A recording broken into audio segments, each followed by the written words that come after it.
Fir'aun.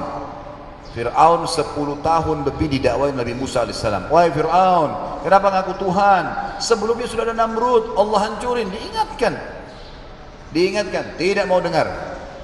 Ada 3 kejadian besar teman-teman sekalian di kehidupannya Fir'aun sebelum Allah binasakan. Dan Allah selalu begini dengan kemahaadilannya sebagai pencipta ya. Datangkan peringatan sebelum tsunami, banjir kecil dulu. Nih, 1, 2, 3. Sebelum stroke, penyakit kecil-kecil dulu datang. Tetap tidak mau tobat, sekalian yang besar didatangkan, gitu kan? Ini datang gempa kecil, masih nggak mau, masih maksiat kepada Allah, masih riba, masih zina, sekalian longsor dikasih sama Allah. Memang begitu.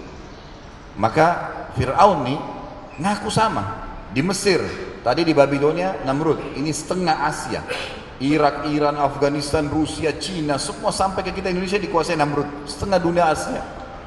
Fir'aun datang setelah itu di wilayah Afrika, Mesir ibu kotanya, seluruh Afrika dan seluruh Eropa di atasnya itu dikuasai nama dia. Sama, ngaku Tuhan juga, punya kelebihan fisik, kaya raya sama, diingatkan oleh Musa, diutus lagi oleh Allah. Wahai Fir'aun, kau manusia biasa, ngapain kau ngaku Tuhan? Gak mau percaya. Allah uji Fir'aun dengan 3 kejadian besar. Yang pertama, Musa alaihissalam diberikan tongkat yang bisa berubah jadi ular, kemudian tangan bisa dimasukkan di bawah ketiak, diangkat maka keluar cahaya yang putih, terang, sampai membuat Fir'aun gak bisa melihat. Waktu itu tidak mungkin ada terjadi dan sampai hari kiamat gak mungkin. Dan bagaimana caranya tangan bisa mengeluarkan cahaya tanpa ada yang digunakan sesuatu penerang di situ. Tapi itu mujizatnya Allah SWT kepada Musa alaihissalam. Waktu itu Fir'aun bilang, ini Musa ini penyihir. Wahai Musa, saya akan tantang kamu. Karena kamu tunjukkan kehebatanmu, saya akan tantang kamu. Saya juga akan datangkan penyihir-penyihir saya. Kata Musa, ini bukan sihir, hai Fir'aun.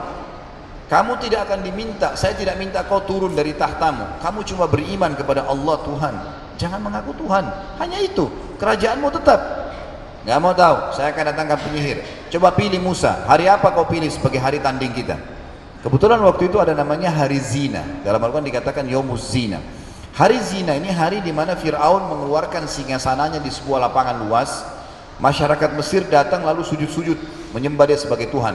Minta makanan dikasih makanan, minta duit dikasih duit. Seterusnya dibantu oleh Fir'aun ini. Jadi diakui sebagai Tuhan.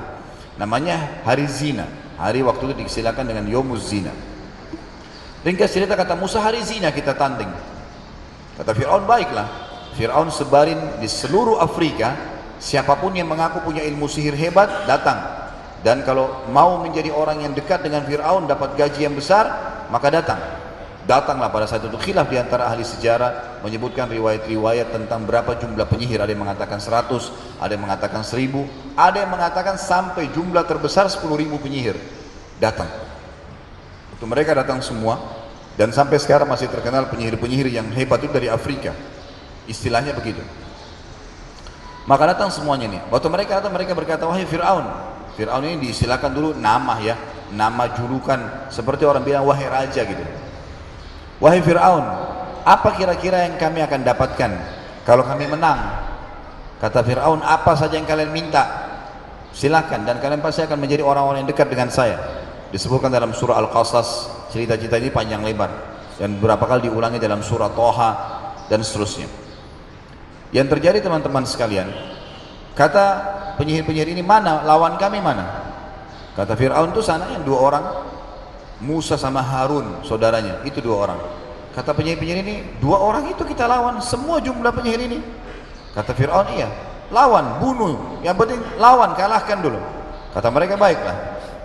Lalu penyihir-penyihir ini berkumpul untuk menunjukkan ilmu pamungkasnya yang paling tinggi di level sihir yang ini.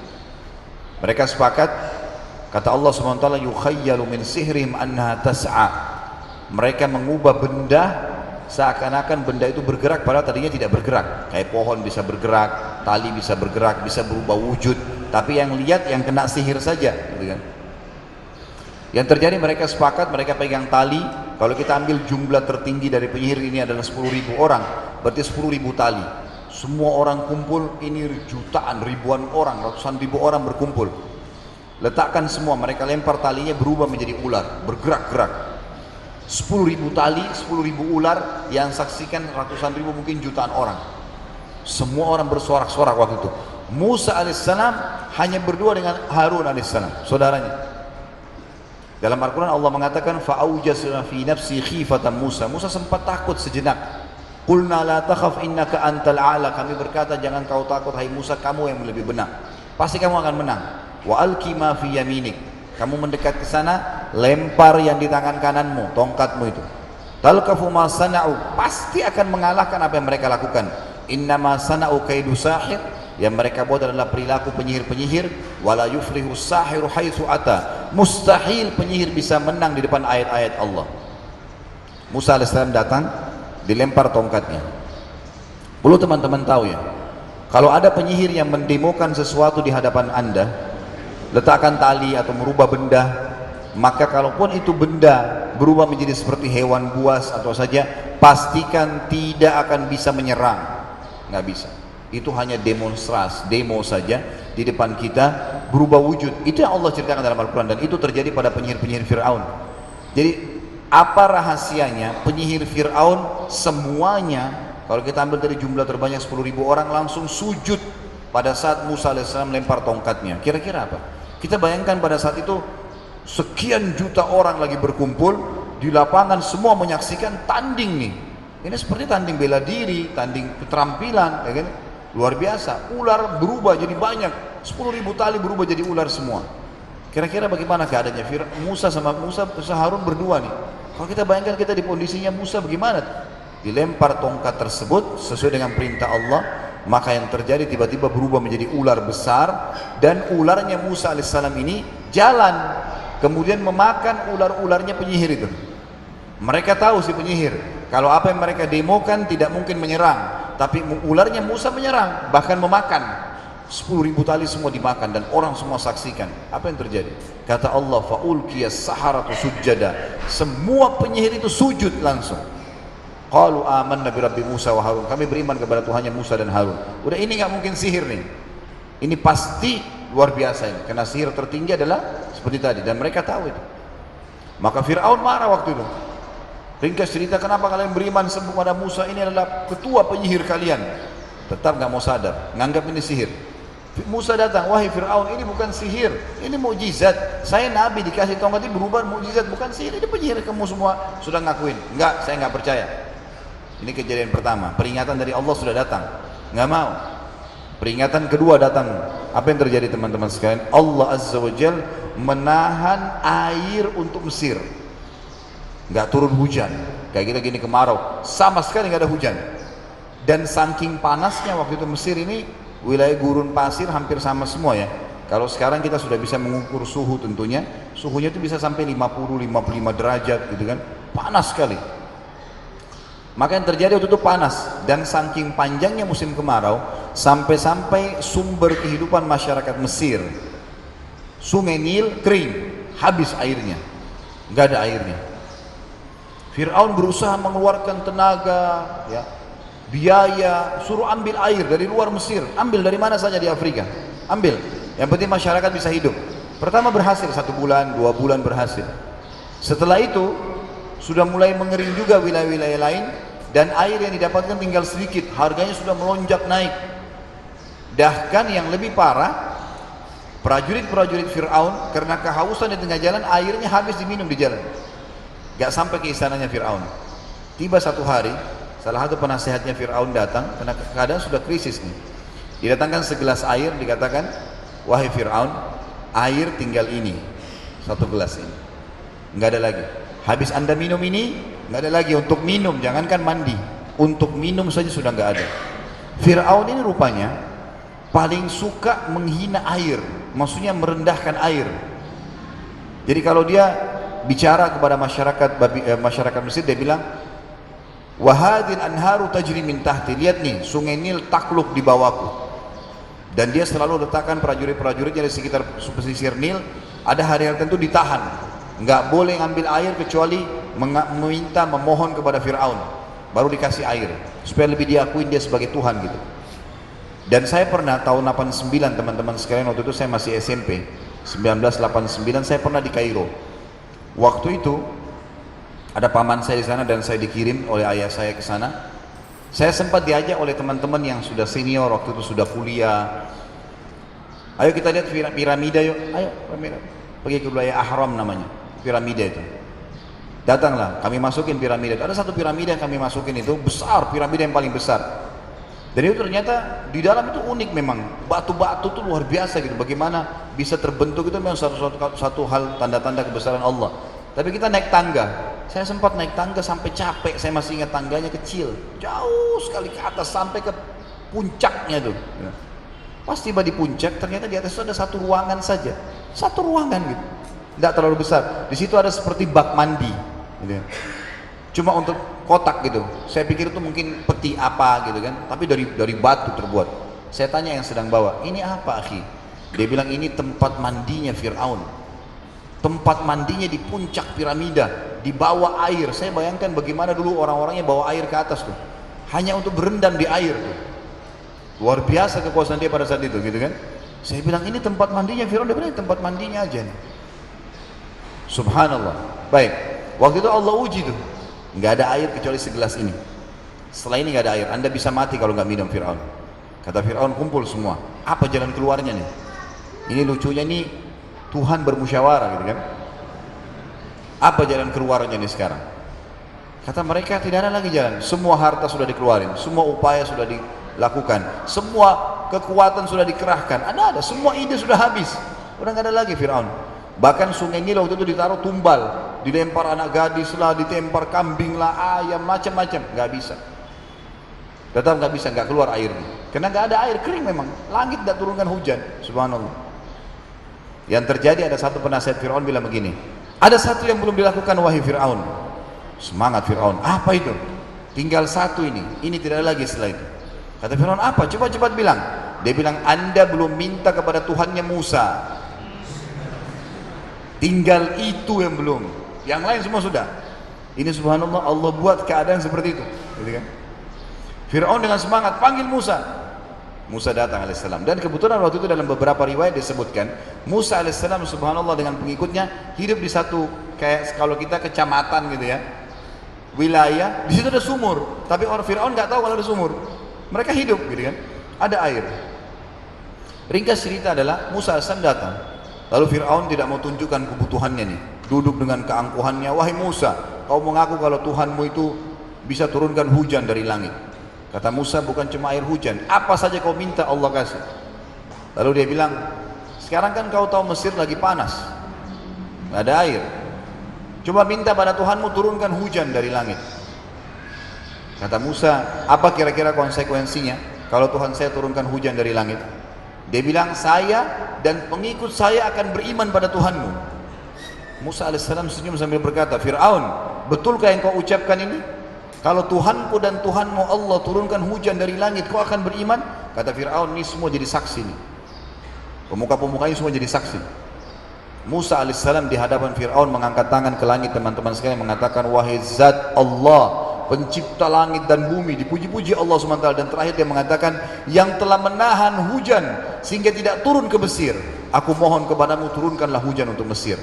Belum ditutup doanya Nabi Musa alaihissalam, mendung hujan sebulan tidak berhenti. Hujan terus sampai sungai Nil penuh, segalanya penuh, makmur semua dikembali. Kira-kira Fir'aun beriman nggak? Tahu apa kata Fir'aun? Kalimat kufur, hati-hati dengan kalimat begini nih. Sebelum, pada saat sakit, seakan-akan mohon sama Allah, begitu sembuh dokter yang hebat, bukan Allah. Apa yang dia bilang? Oh, sudah saatnya hujan turun. Selesai, kalimat ini saja, udah nggak jadi beriman. Loh, mana janji kamu tadi? Sudah, pokoknya ini hujan sudah saatnya turun, udah kembali lagi. Terakhir yang ketiga teman-teman sekalian kejadian, waktu itu tersebar berita di seluruh wilayah kekuasaannya Fir'aun. Ternyata Fir'aun yang kita ngakuin Tuhan selama ini nggak bisa datangkan air untuk kita kecuali sudah minta tolong sama Tuhannya Musa. Berarti Tuhannya Musa lebih hebat tuh. Hampir terulang lagi kasus Namrud tadi, gitu kan? Tuhannya Musa, Tuhannya Ibrahim. Yang terjadi teman-teman sekalian, orang pada beriman. Waktu itu Fir'aun sebenarnya kalau dia beriman sama Allah, nggak dicopotin dari dudukannya, tetap jadi raja. Bahkan luar biasa kata ulama, kalau Namrud waktu itu sama Fir'aun ya, beriman, maka mereka mungkin manusia yang paling banyak pahala di muka bumi. karena semua pengikutnya beriman, gitu kan. Tapi dia kufur, nggak mau sampai Allah binasakan, akhirnya rugi sendiri. Nggak disuruh copot kerajaannya kok. Yang terjadi terakhir Fir'aun bilang, ini Musa sumber masalah, bunuh Musa. Ini kejadian ketiga terakhir, bunuh Musa. Baik, kumpul pasukan, ada prajurit, ada pasukan-pasukannya. Kalau kita mungkin Kopassus ya, ada pasukan khususnya Fir'aun ini dipakai dalam keadaan darurat, dipakai oleh Fir'aun, kejar Musa. Musa alaihissalam sebagai manusia biasa, teman-teman sekalian. Dan kita harus tahu semua nabi-nabi memang begitu, manusia biasa. Maka Musa ikhtiar, wahyu belum turun, lari dengan pengikutnya, ayo kita selamatkan diri. Lari nih, sampai tiba di tepi Laut Merah. Fir'aun kejar. Dalam Al-Quran Allah ceritakan waktu Fir'aun lihat di depan mereka sudah lautan, kelihatan tuh berapa jumlahnya, ya, orang-orang Bani Israel yang beriman. Kata Fir'aun, innahum lasyirzimatun qalilun, itu mereka jumlahnya cuma segitu, udah tinggal dibantai aja. Pengikut Musa AS berkata, wahai Musa, inna lamudrakun, kita ketangkap nih, sekarang ini mereka akan beringas, bantai kita luar biasa. Apa kata Nabi Musa AS? Teman-teman sekalian, beriman kepada Allah Azza wa Jalla ini bukan main-main. Yakin tentang Allah Azza wa Jalla dan Allah menciptakan apapun itu telah dipraktekkan oleh para nabi-nabi. Musa AS mengatakan, kalla, nggak mungkin, inna ma'i rabbi sayahdin, ada Tuhan saya pasti menolong saya, nggak mungkin. Apa yang terjadi? Jibril AS datang menyampaikan, wahai Musa, Tuhanmu perintahkan kamu agar mencambukkan tongkatmu di bibir Laut Merah itu. Itu saja perintahnya. Musa AS waktu itu tidak tahu apa-apa, tidak mengerti apa tujuannya. Pokoknya perintah Allah, cambukkan tongkatmu, itu saja. Sama tadi Ibrahim AS, instruksi datang begitu. Puasa kalau umat Islam, hajilah, zakatlah, perintah. Hasilnya nanti itu sudah haknya Allah.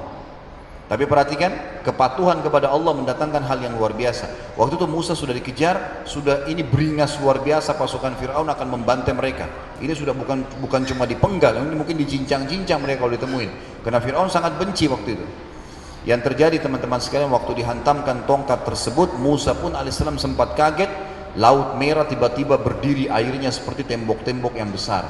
Dan itu Fir'aun saksikan. Dia lihat tuh tongkat Nabi Musa dicambuk, lihat itu laut itu berdiri. Kata Allah, fakana kattaudil azim, seperti tembok-tembok yang tinggi dan terbagi menjadi 12 bagian. Karena yang ikut bersama Musa AS 12 Bani Israel, 12 suku Israel yang akan lewat setiap suku di satu lorong itu, gitu kan. Fir'aun waktu lihat itu teman-teman sekalian bukan beriman, malah dia bilang kepada para prajuritnya, kejar sebelum Musa selamat. Kan itu. Musa AS jalan sebagai manusia, dikejar. Allah SWT mudahkan Musa AS menyeberang. Kemudian Fir'aun di tengah lautan ditutup sama Allah SWT air tersebut. Lalu Allah menukil apa yang Fir'aun ucapkan dengan lisannya yang tidak ada yang dengar waktu itu, tidak ada yang dengar. Allah SWT sendiri yang menyampaikan kepada kita. Waktu sudah sampai air menenggelamkan dia lihat malaikat maut, apa yang Fir'aun katakan? Qala amantu billadhi amana bihi banu Israel. Saya beriman sekarang sama apa yang diimani oleh Bani Israel. Kata para ulama tafsir, nggak bisa lagi ucapin Allah karena sudah bangkangnya. Dia cuma bilang saya beriman kepada yang diimani oleh Bani Israel. Tapi sudah nggak bisa. Ini sudah malaikat maut lagi proses mau mencabut ruhnya. Lalu Allah mengatakan, al-yawma nunajjika bi badanika litakuna ayatan liman khalfak. Hari ini kami selamatkan jasadmu agar menjadi tanda-tanda kebesaran kami. Sekarang kita bisa lihat, alhamdulillah biar tidak ke Mesir, bisa kita shed. Mumi Fir'aun kelihatan. Sampai sekarang masih ada. Cuman memang dagingnya yang mengeropos gitu kan. Tapi seluruh tulang-tulangnya masih utuh, rambutnya masih ada dan seterusnya.